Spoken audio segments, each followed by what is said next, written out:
So, yeah, but we have our first alumni class ever, right? So my first class just graduated. So it's kind of, wow, now I'm starting alumni things, or I'm trying to, and oh, that's cool. Yeah, the neat thing is that the enthusiasm is sky high. So if I could just keep that rolling, which, absolutely, isn't always easy to do, but I think they're so invested in the program that I think, hopefully they're, not like they're going to be big donors or anything for a while, but as long as they stay involved and, maybe give a little bit and, help me with, different things down the road. So, mentorship too, it would be huge. Yeah. As your inaugural class is getting out into the work world in this very tough economic environment, absolutely. If they can mentor your seniors and juniors in terms of, internship capability, possibilities, or, hey, I'll take a look at your resume, or I'll be happy to pass your, Jimmy, as you know, it's who you know, not always what you know. And, right. No doubt about that. Yeah. And that's where those connections come in. Yeah. So yeah, I mean, there's so much more that an alum can do than just write a check. I mean, don't get me wrong, writing a check is hugely important, but just those relationships and knowing people go so long, so far. I agree. So, yeah, hopefully we'll get something growing here. Yes. Now, well, that's all right, because we'll talk about it, but that's all right. So we're about time, Scott, aren't we? Yeah. You want to go ahead and get started? We've got quite a few people on. Yeah, it's fine. Okay. All right, we'll get started. Put my glasses on, look official. All right. Good morning, everybody. My name is Scott Kitzman. I'm the Client Success Manager with SwimCloud. Today, in today's webinar, we've got Coach Kevin Kinel and Coach Jimmy Tierney of McKendree University. Coach Kinel has been a standout coach at Duneland Swim Club at Chesterton High School for a number of years. My role in today's webinar is just basically to moderate. If you have any questions, please feel free to use the question and answer tab or the chat section on Zoom. And I'll try to work those questions in when it's pertinent in the discussion between the two coaches or at the end of the thing. So without further ado, I'll present Coach Kinel. Well, thanks, Scott. It's always just a privilege to be here and to do these. These are so much fun. I'm really excited this morning to have Coach Jimmy Tierney from McKendree with us. Morning, Coach. Looking forward to hearing your insights today. Good morning, guys. It's a thrill to be here, and I'm looking forward to it.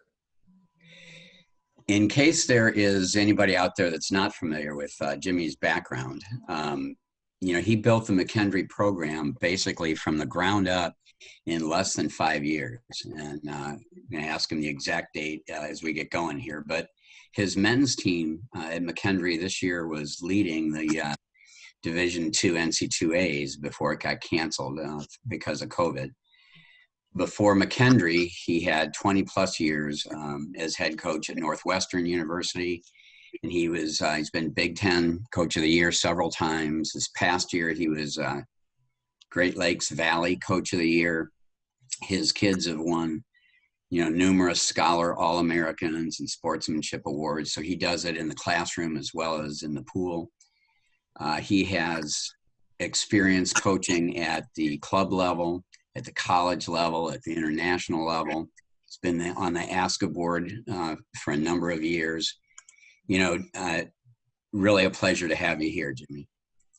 Well, thanks, guys. I'm thrilled to join you guys, and I think this is a wonderful thing, and I love sharing, and whatever I might have to share, I'm happy to do it, and just pleased to be with you guys and being able to talk about swimming. I mean, that's what we all love, right? So excited to do it.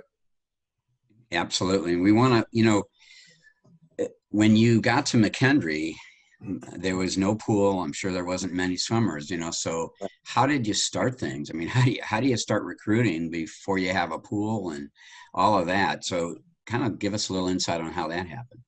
Well, it was pretty wild. Looking back, I don't quite know how we did it, to be honest. You know, they did bring me down the year before, which was a good move. The issue when I started recruiting is I had, you know, no swimmers for people to meet when they came on campus. I had no pool.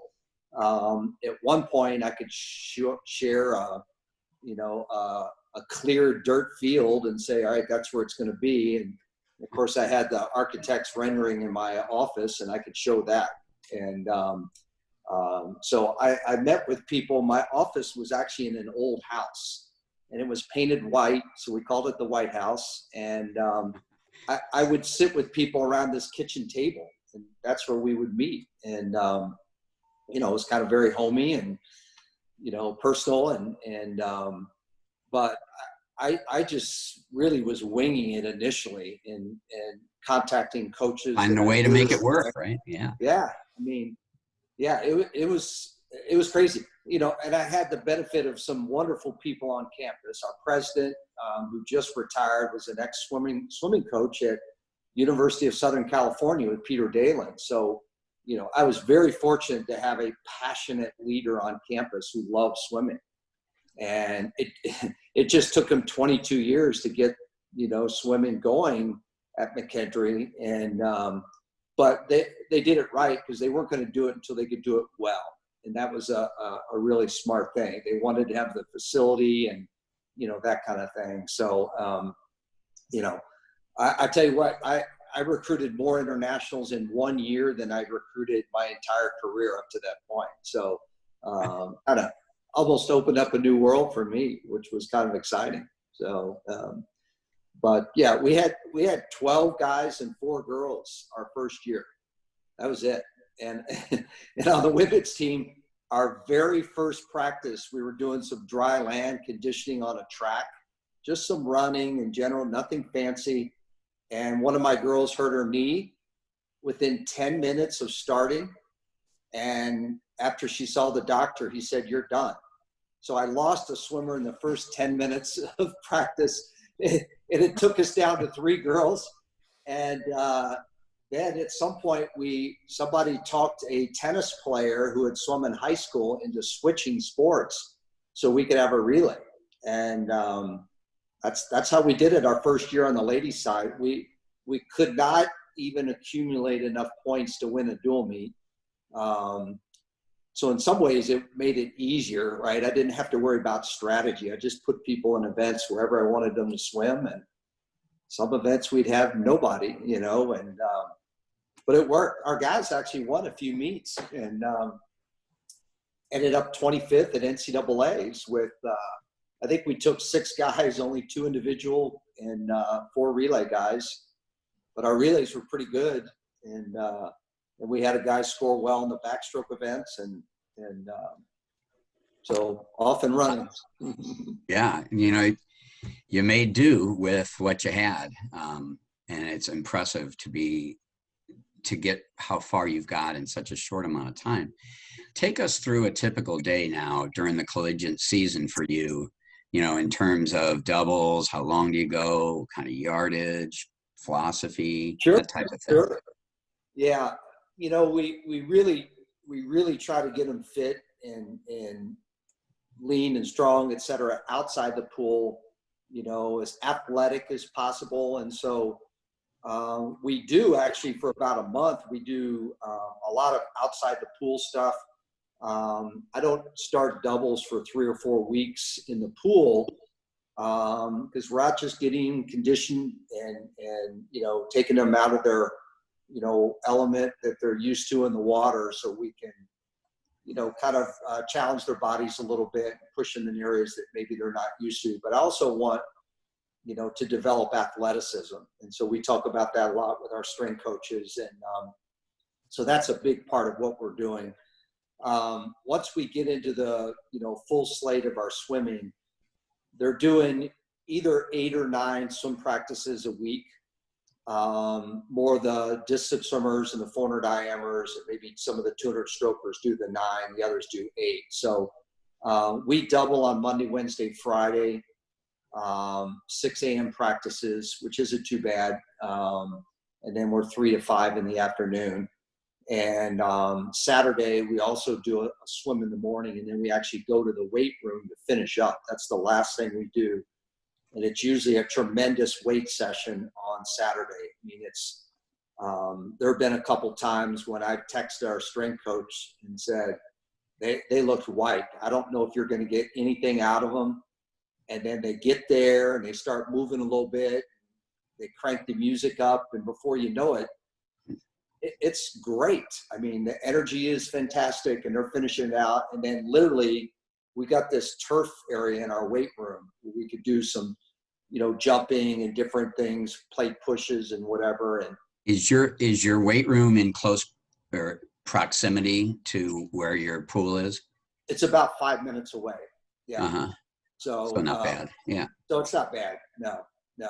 But the weight sessions are obviously critical for us. And but as far as in the water, I would say an average 2-hour practice, not the distance swimmers, mind you, but they're probably 55 to 6,500. Because we focus a lot on technique. We focus a lot on kicking. So things like that aren't going to drive the yardage up. We could be moving in a practice a lot for 120 minutes and barely get to 6,000. But I also like to do some resistance power work, which we'll probably hit with our 200 Medley Relay talk.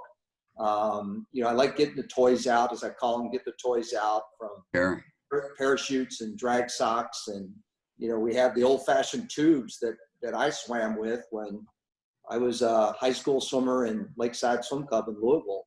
And, just different things to work on technique in the water, and also, help develop the power that we do. So, the distance swimmers are separated maybe 4 or 5 practices a week.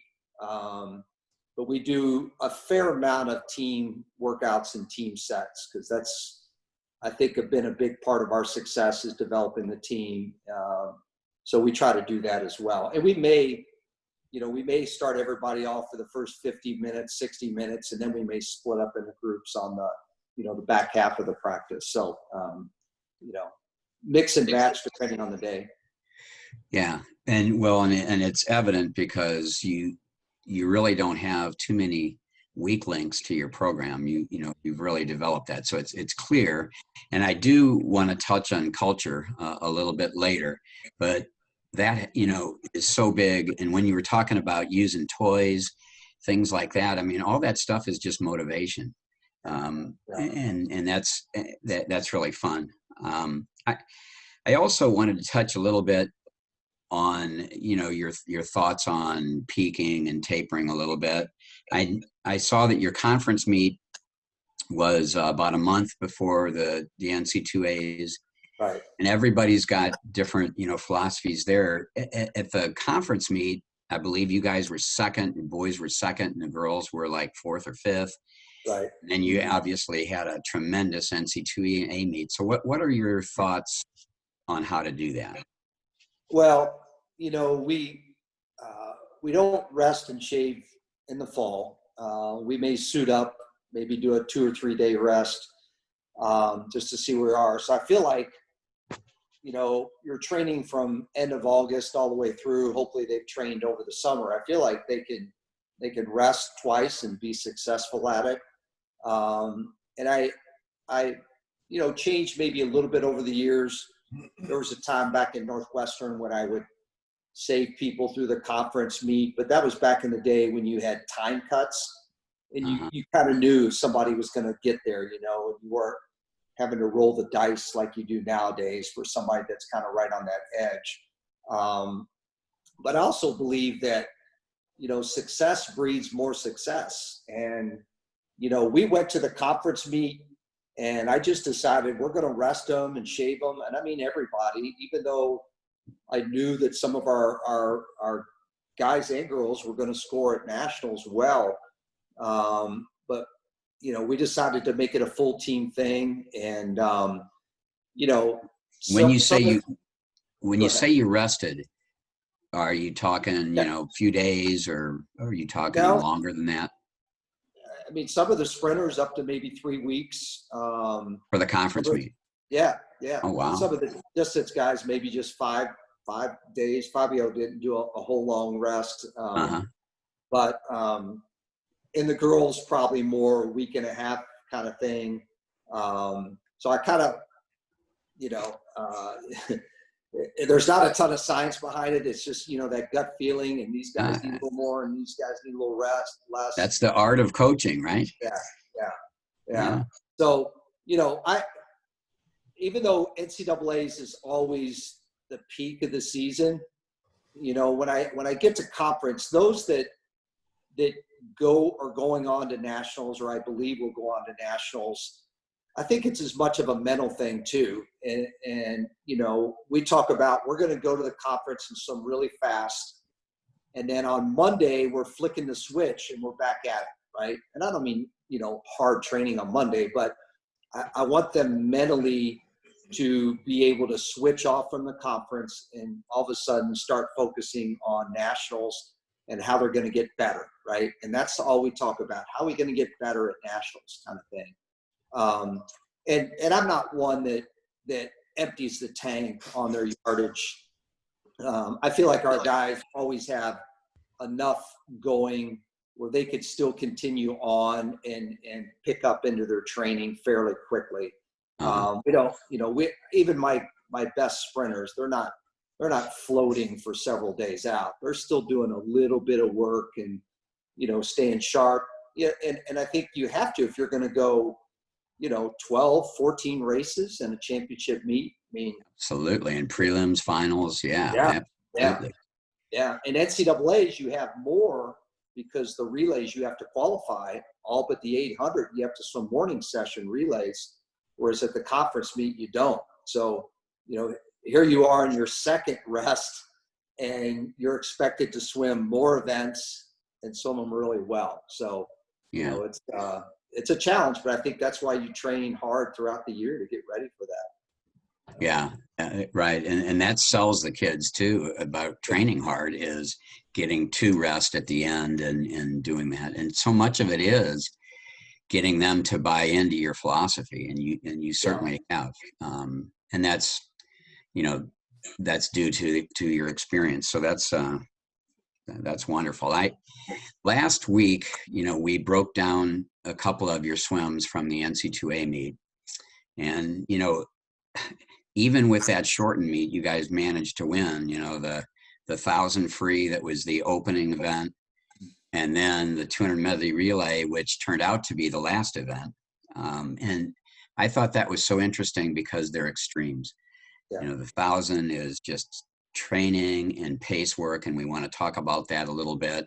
And then the 200 medley relay is just, all 4 strokes and power. And that's where I do want to talk to you a little bit about your weights and some of the dryland stuff that you do as far as that goes. So I think I will share my screen and we'll get into the 1,000 a little bit. Okay.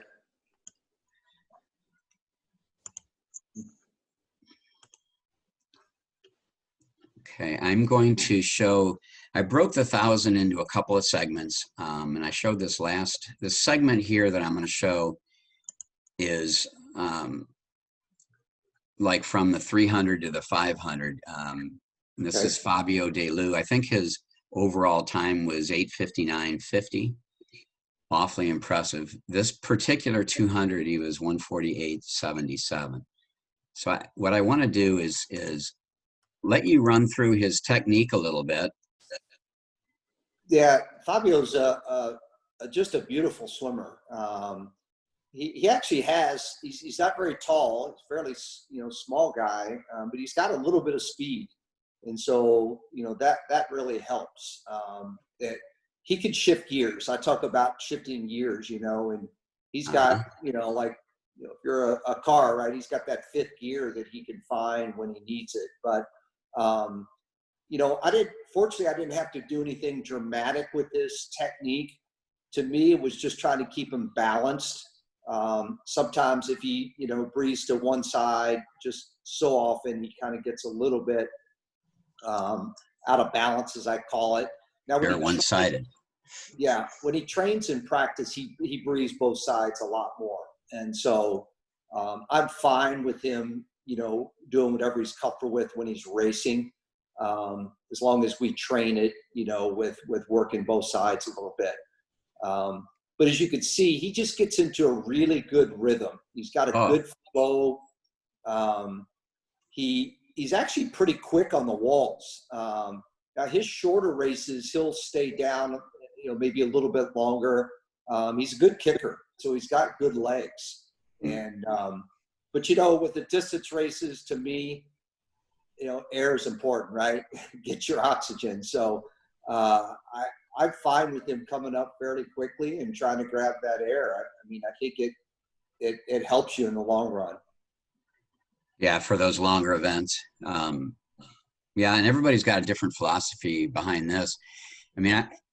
What jumped out at me when I first started doing the analysis and the metrics here was just his consistency. He has a consistent stroke rate. He's consistent distance per cycle.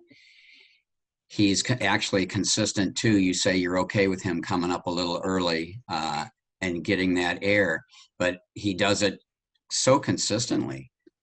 Yeah, he does. He does. Machine.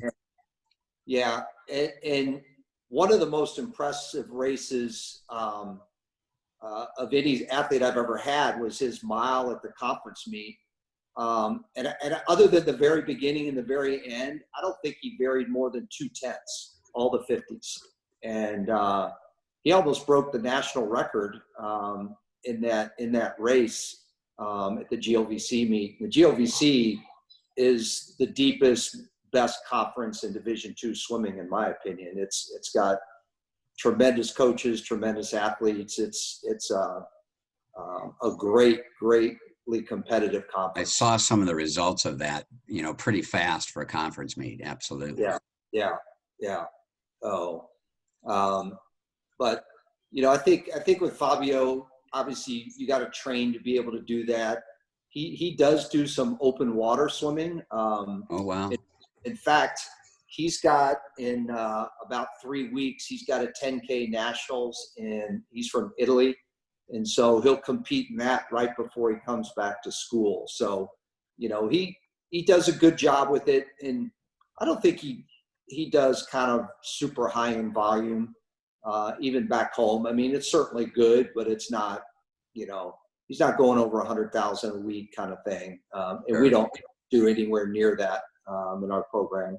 But you certainly have to be doing some kind of pace work with him because, if you look at these numbers there, it's consistent. 1.5, 3.1, 1.5, 3.0, 1.5 stroke rate, 3.1 distance per cycle, just every length, 1.5, 3.1. He's all the way through 1.5, 3.1. He's just dead on consistent. So what types of, when you are doing pace work and sets, do you have any sets in particular that jump out that might have caused that consistency? Yeah, we'll do different speed, shifts. We will do a few times a year, just a straight set of, 20 to 30 hundreds kind of best average, but I don't do a lot of that, but I certainly do some. But I know one day we did something like, we did 4100s, I think, where it was kind of 2 moderate, 3 hard. And, I think he was holding around 53s on the hard ones. And we could do hundreds on a minute with him, and he could do a modest amount, right? And now they may not all be super fast, obviously, with not a lot of rest. Another time we did 4100s, and there was some back and forth, like he might go 1 moderate on 110, 1 hard on a minute for 10, and then maybe we do 10 progress. And I think that one day we finished up with 8 on a minute, just best average. And he was probably 55s on that. That's pretty tough at the end of 4100s, but he's pretty consistent. when we do the hundreds like a straightaway hard set, and those might be more like 120.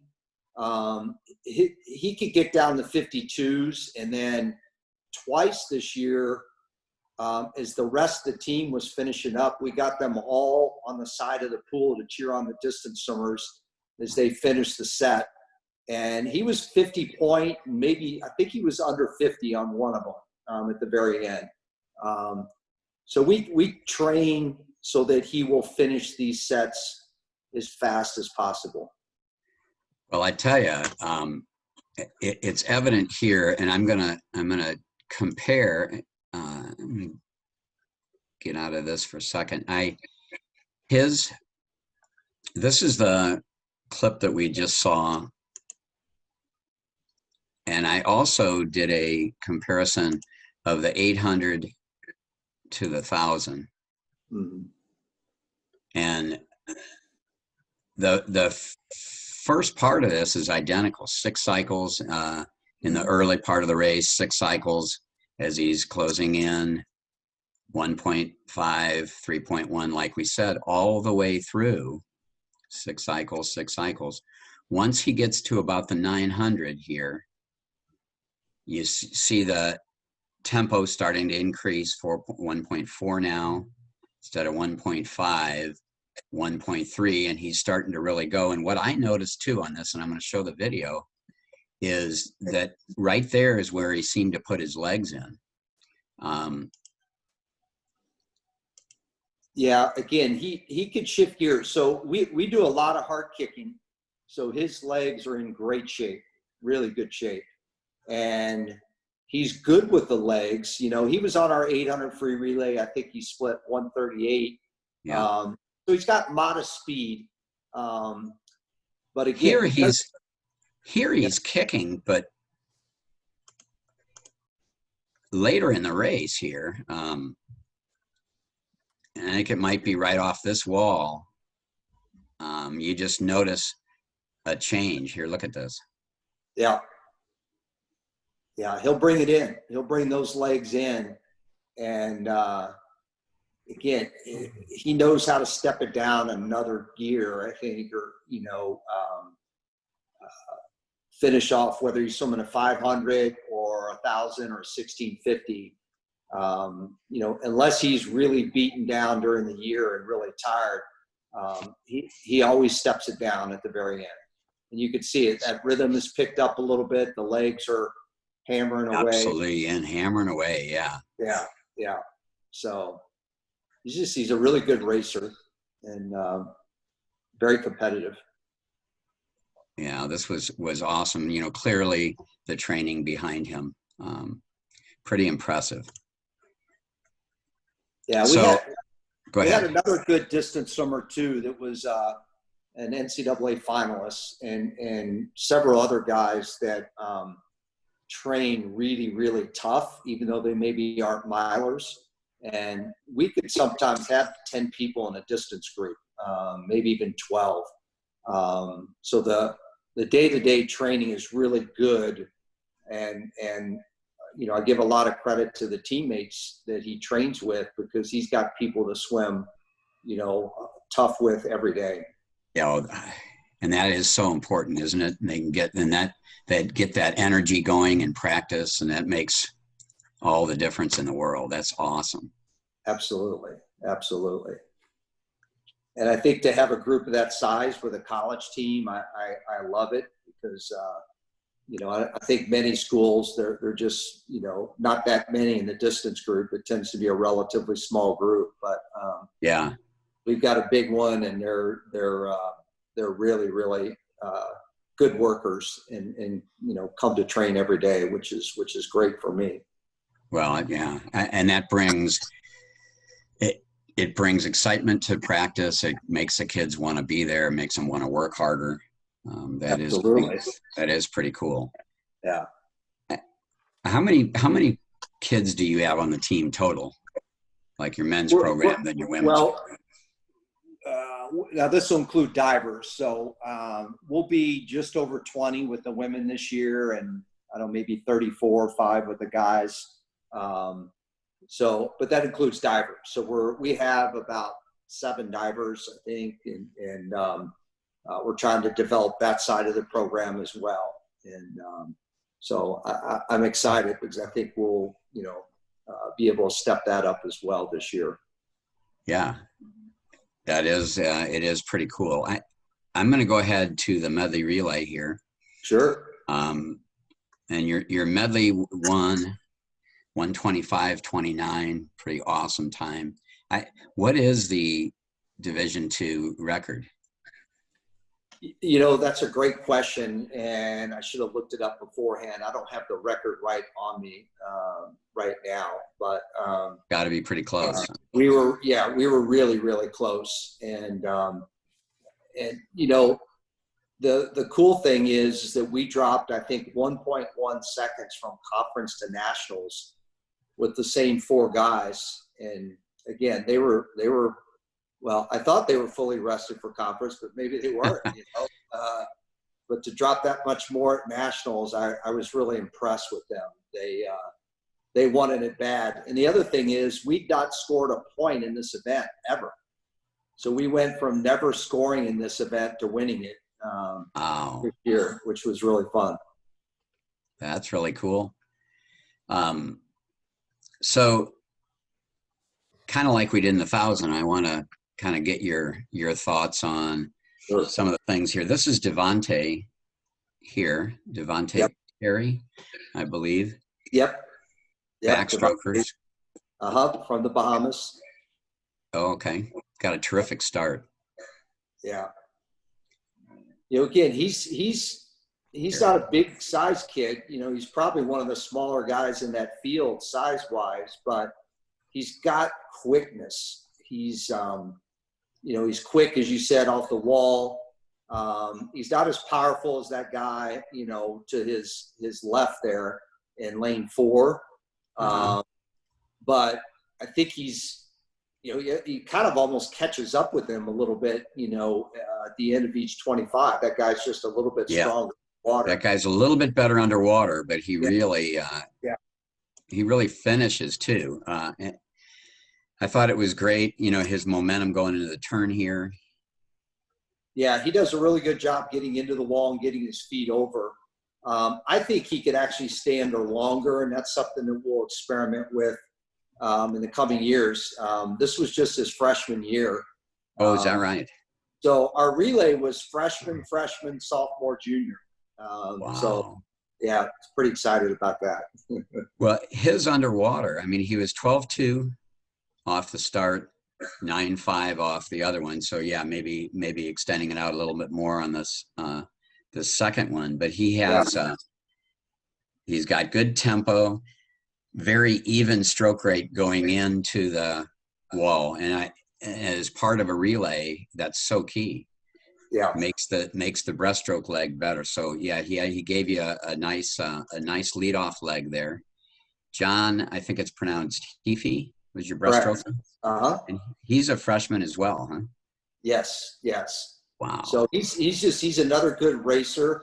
And the thing that I loved about it was Devontae, John as well. They weren't fazed by being up there racing at nationals. Like, just mentally, they had their head on straight, which was really cool. But John loves to race, and he's a really good finisher. Yeah. He has good tempo, kind of attacks the wall there. He impressed me with his pullouts. Yeah, ironically, he was frustrated with those early in the year because he felt like he wasn't staying up with the competition as well. Yeah. But they got better. We worked on them. They got better. And, again, he gets to the wall really well. He's almost, I mean, here's the 15-meter mark off the start. And here he's breaking out. So his pullouts, 13.6 and then 9.6 here. So whatever you did to work on it, what types of things do you do to work on that pullout? Well, obviously stuff that you do in the weight room, pull-ups and things like that, you know,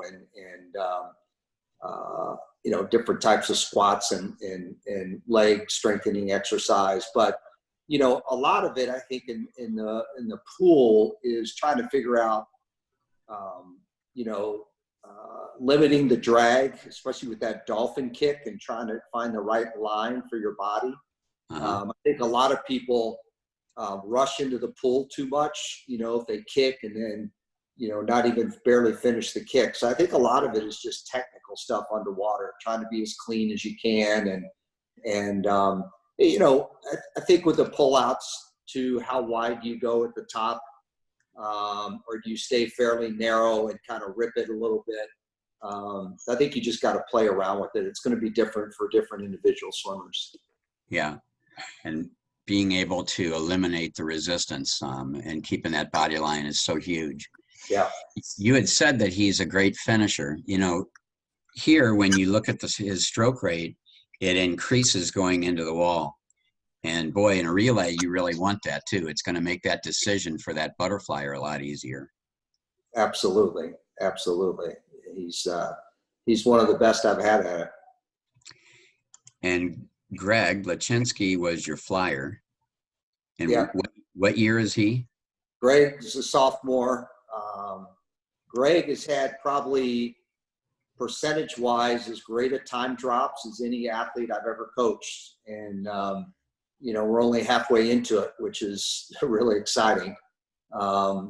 So he, again, like the other guys, he's a good racer, and he's really powerful, both below water and on top. He's not like a tremendous kicker just with a kickboard, but he is a good kicker, and he's great really underwater. Yeah, he's really powerful underwater.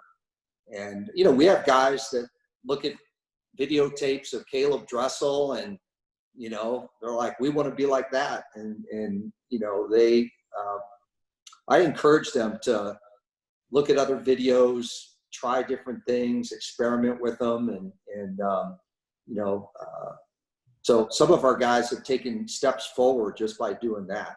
And, you know, he looks so big in the water, but when I was talking to you before, you said he's not a real big guy. No, he's real thick. He's not tall, right? But he's definitely strong.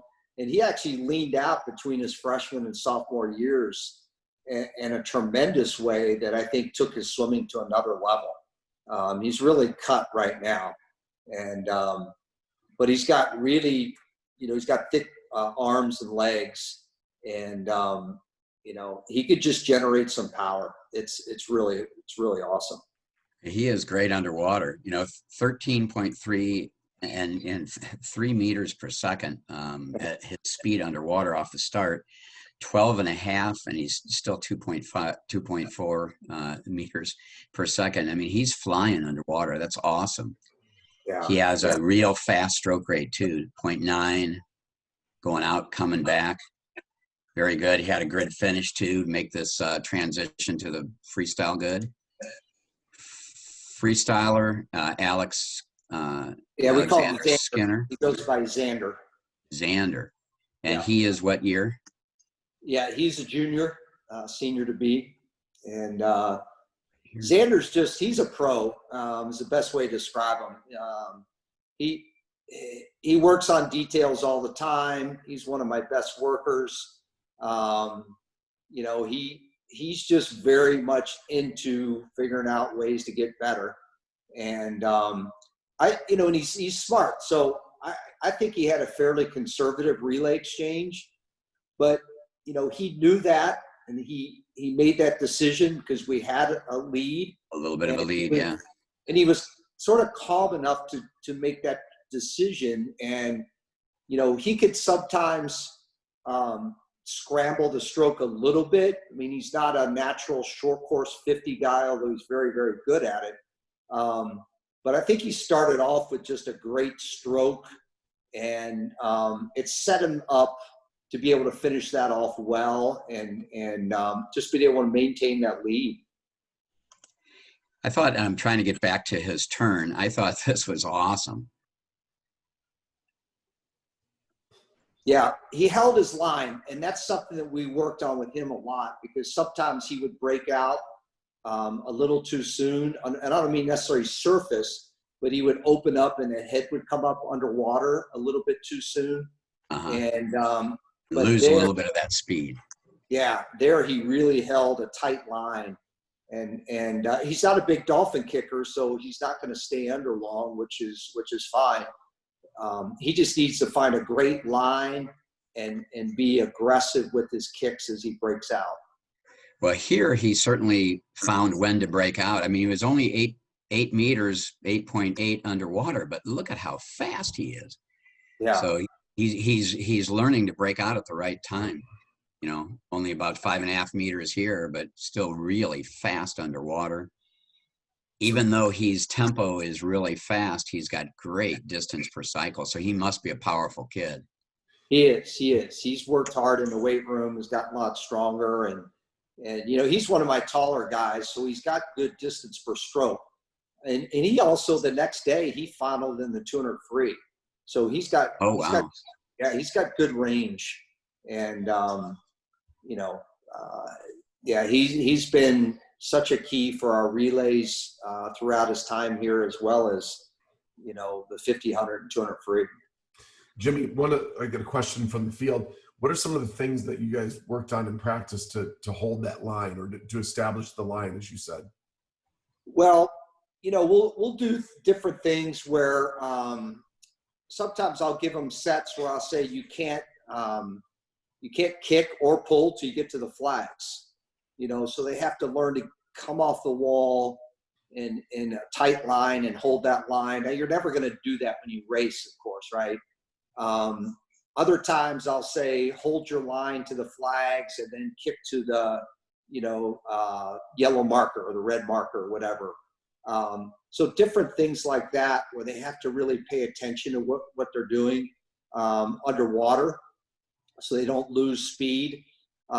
We also, you know, we'll do diving glides, just fun competitions, especially at the end of the year, we, you know, sort of honing in on our starts and turns and so forth.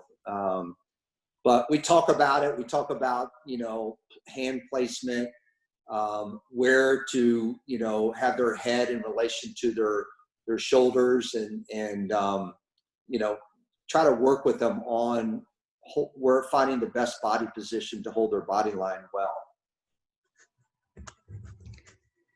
And do you, thank you.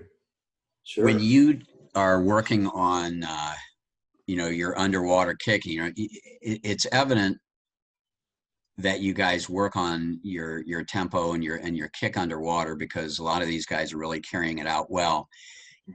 Are you really critical with holding that line, et cetera, on those types of sets as well? Yeah, absolutely. And we'll even do things where this isn't anything new, but we'll, you know, like for the dolphin kick, we'll do, you know, we call them around the worlds. You know, they'll dolphin kick on, say, their right side, then their back, then the left side, then their stomach. We'll dolphin kick where I say, you know, this 25, I want you to emphasize the downbeat. And then this 25, I want you to emphasize the upbeat. Or if they're on their side, you know, it's one side, then the other side. And just try to get them to bring it all together. And, you know, we'll also do things where we'll go, you know, let's just say we do a 300 kick and with fins. And so it's 50 hold water and try to take as few dolphin kicks as you can, and then 50 with tempo. 50 hold water, 50 with tempo. So I try to just switch out different things for them to feel it and sense it. And then, you know, we obviously do all out underwaters. Sometimes within our power sets, we'll do things like, you know, 3 underwaters fast. Now these are with fins, and it's not a huge breath control thing for these guys with fins, right? I'm not pushing they're holding their breath at all. In fact, I tell them, whatever I give you, if you can't do that, you do what you feel comfortable with. But with some of our guys with short course with fins, it's, you know, they may go 3 underwater fast, and then they sprint a 25 swimming, and then they do it easy. We'll do multiple rounds of that. I had one guy that that did it on a 10-second rest interval. And I don't really push or promote that kind of stuff, but he wanted to do it, and he was really good underwater with fins. So, in fact, a lot of times when we do the underwater stuff, they choose their rest, and I'll have people all over the place, you know, and some people are done a 50 ahead of others because they could do it well and they're fast and they've got great, you know, breath control, you know, and others need more rest, which is fine. Yeah, and you know, you mentioned about the breath control kind of stuff, and we've talked about it on other webinars that we've done. You know, underwater is so important, but it's also so important to be aware of the dangers that are involved. So I'm glad you mentioned some of that, because it's easy to get carried away with that, and some kids love it too, and it's easy to get carried away. Any other kind of toys that you use during like for underwaters? Do you kick against resistance? Hey, we have Xander Skinner on. Oh, awesome. So I'm going to allow him to talk. I don't know. Jimmy, do you want to say hello to Xander? Xander, are you paying attention? Xander, what's up, buddy? He's got to unmute. He's got to unmute himself. I can unmute him. Yeah. Hey, Jimmy. Hey, guys. Hey. How are you? Xander, great swim there at the end, man. That was pretty cool. Pretty awesome. Thank you so much. I liked your celebration at the end as well. Slap in the water. That's got to be excited. It's got to be a great feeling. Yeah. Winning a national championship like that has to be exciting. What was going through your mind when you were anchoring that? I don't know. I think the best part of that relay was standing on the block, seeing we had a slight bit of a lead. Obviously takes a bit of pressure off of me at the end with some great swims before me.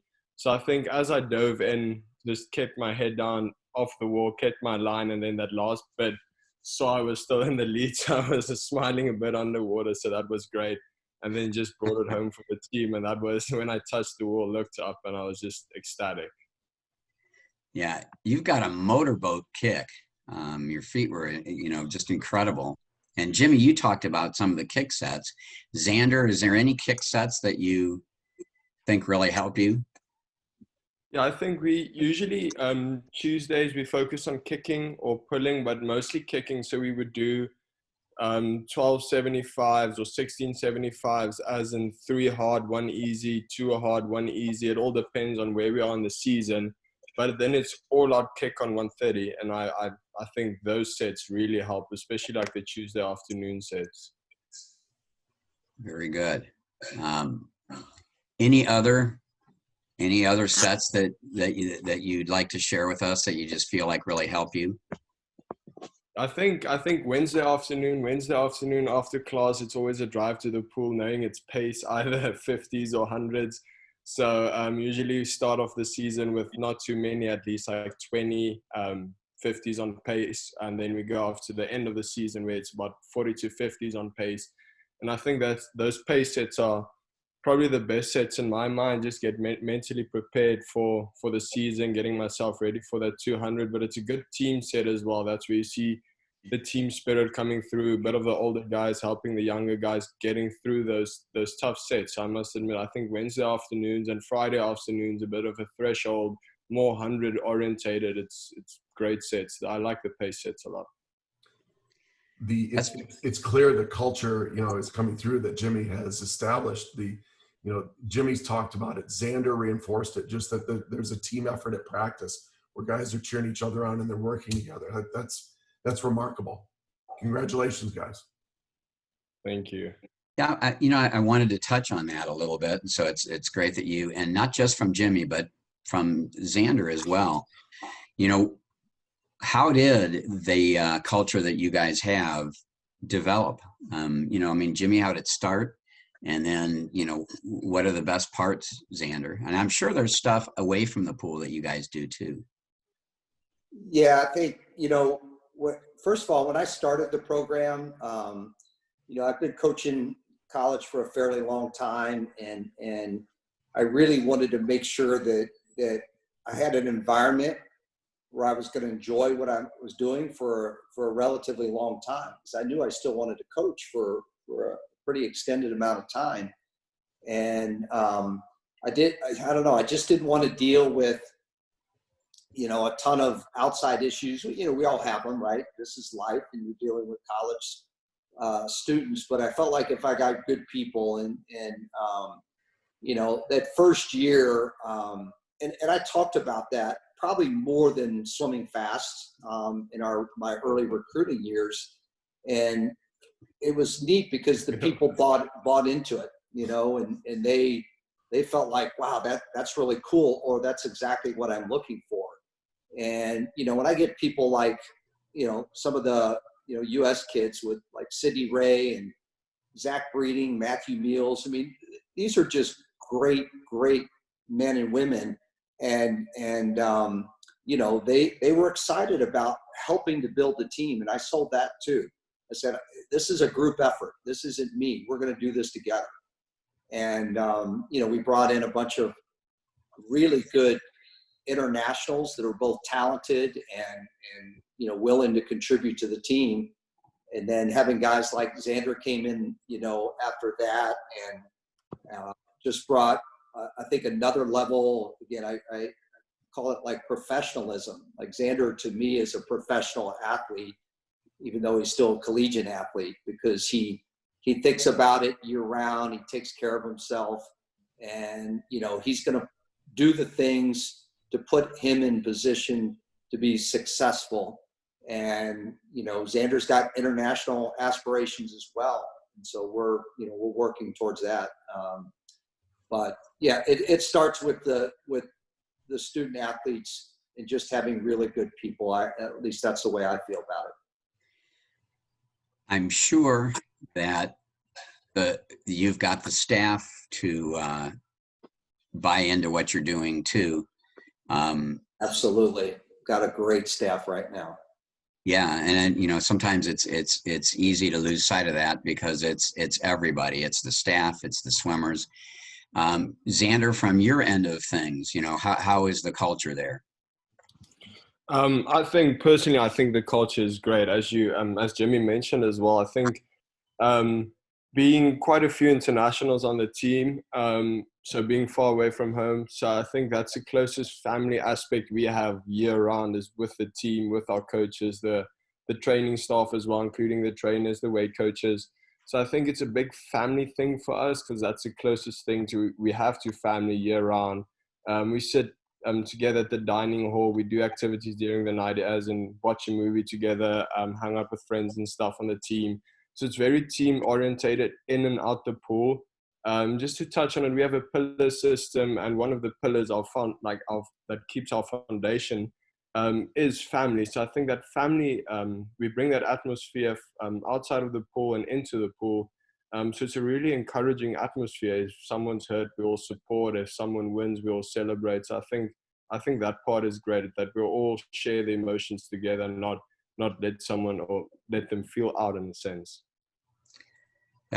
That's so important too. And when you get into those big meets like that, when you feel like you've got support and family behind you, it can be everything. And when I was showing some of those videos, though, you see those people standing up, and sometimes they get in the way of the camera, and they're all McKendree people up there, and they've bought into it too. So you've really got some good stuff going.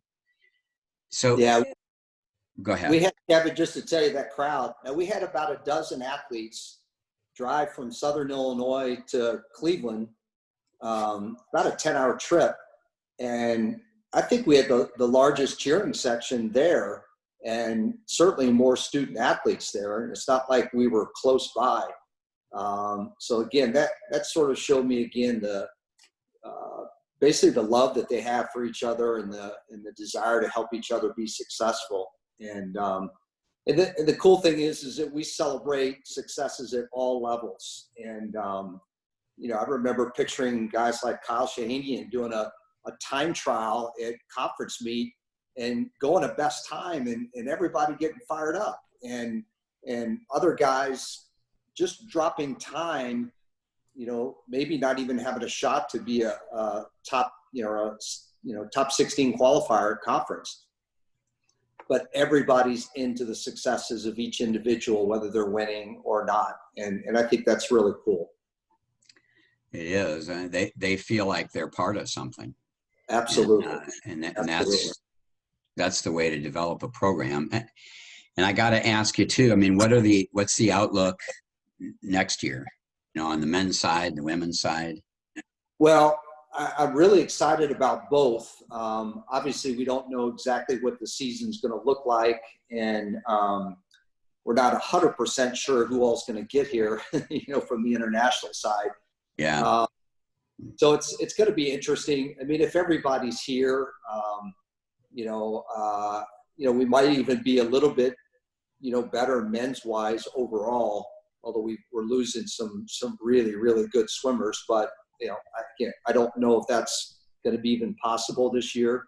The women, we got our top recruit from last year that I'm really excited about, and our recruiting for the women's side is over the top better than it's ever been.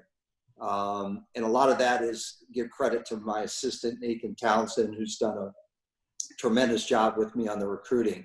But I think we're building, like, my goal is to get the women's team to be a top 10 program nationally as well. And that might be another 2 years, but I think we'll get there.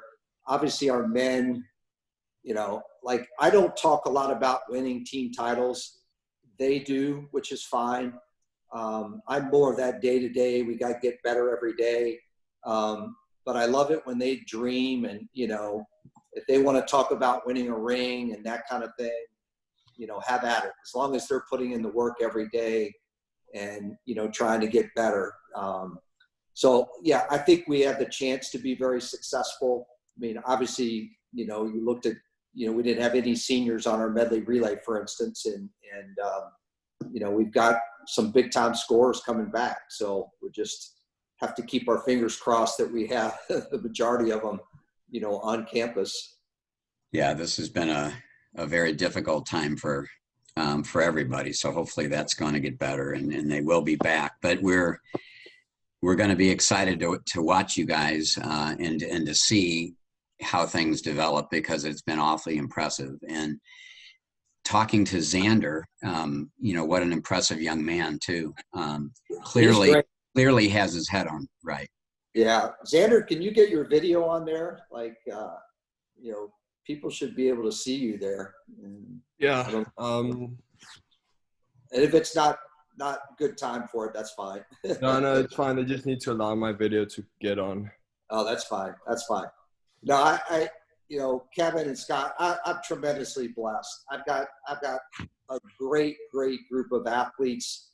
I really enjoy going to the pool deck every day. And I think, I told somebody this recently, one of the things that sort of reinforces in my mind that I'm in a good place, a good spot, is when I don't mind hopping on a bus, to take a 4-hour trip somewhere, because I enjoy the company of my staff and the team so much that it's fun. And we try to bring that environment to practice every day, because swimming's tough. We all know it. It could be a grind and all that. But we try to have fun with it, and wherever we can, goof around and make jokes and that kind of thing. So, I want them to have a good experience. Obviously, swimming fast is a part of that experience. But I really want them to enjoy the whole environment. And I've got a diving coach, Kaylee, that I'm very excited about, and she's bringing the diving program up. We've recruited several girl divers in this year.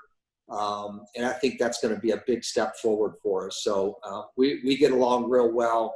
And again, we just try to be a team. It's kind of like that. It takes a village, right? And so, my trainers, they're awesome. They're a part of our team, part of our family. Anybody that's involved in our sport, we wrap our arms around and try to bring them in and make them a part of the program so that they can, enjoy the success as well. Yeah. And one of the last things that I want to try to touch on too is, and one of the things that's impressive to me is your kids are fast in the water, and they got there really fast, but they're also academically inclined, and they're also good students. And that's really, teaching them life skills. And that, comes from the top and your staff. And so, that can be commended too. And I curious, Xander, as to, what your major is. What are you studying? Right now I'm doing exercise science and sports performance. That's my major, yeah. Mm-hmm. Yeah, but hopefully, going into physical therapy after that, or even being a teacher. So I'm not exactly sure what my plan is after college, but I'm quite excited to see what the future holds for me. I was a teacher for a long time, and just this little bit of conversations we have, you'd make him one heck of a teacher, I'll tell you. Thank you so much. He would be unbelievable. He would be unbelievable. So, and our men's team had the highest GPA they've ever had, and our women were like a 3.8, which is kind of where they tend to be. So, one good thing, as you said, I think I want, like, our administration, like our president, who I know is very proud of us, and I want them to be our team to be respected for not just their athletic prowess, but what they do on campus. We also, for 2 years in a row, our men and women won the sportsmanship award at our conference meet, which I'm assuming that doesn't happen all that often. But I think it's just what we try to teach and preach, that, you could be great athletes and also be terrific people that sort of give back to the, small community on the McKendree campus, as well as the broader community. So I'm excited about, for instance, where our first alumni group is going to go and what they're going to do, because I know they're going to make their mark in society somewhere, and I'm very proud of all of them. And well, and just you guys coming on and giving your time for something like this shows the kind of responsibility that you have to being good citizens and developing that great program. So we really appreciate Jimmy and Xander for coming on. It's been awesome to talk to you and get a little bit of insight what's going on at the McKendree program. So Scott, I think, unless there's other questions, I think we covered them all. Awesome. Well, Yes, thank awesome. you guys. Yeah, exactly. A Xander, pleasure. thanks for being put on the spot like that and being such a good sport. Yep. And Thank you. Jimmy, we may call on you again. Hey, I'm happy. I'll talk swimming anytime, anywhere, and I love it. So right. Anything I could do to share with you guys and learn myself, I would love to do it. And Xander, I hope you get over here safely soon. And who knows, he's got a long travel from Namibia, guys, down in South Africa. It takes him a while to get here. So For sure. Be safe, and I can't wait to see you.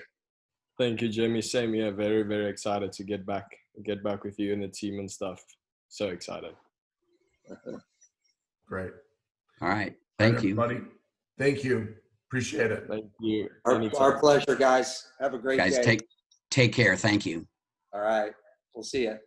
Bye-bye.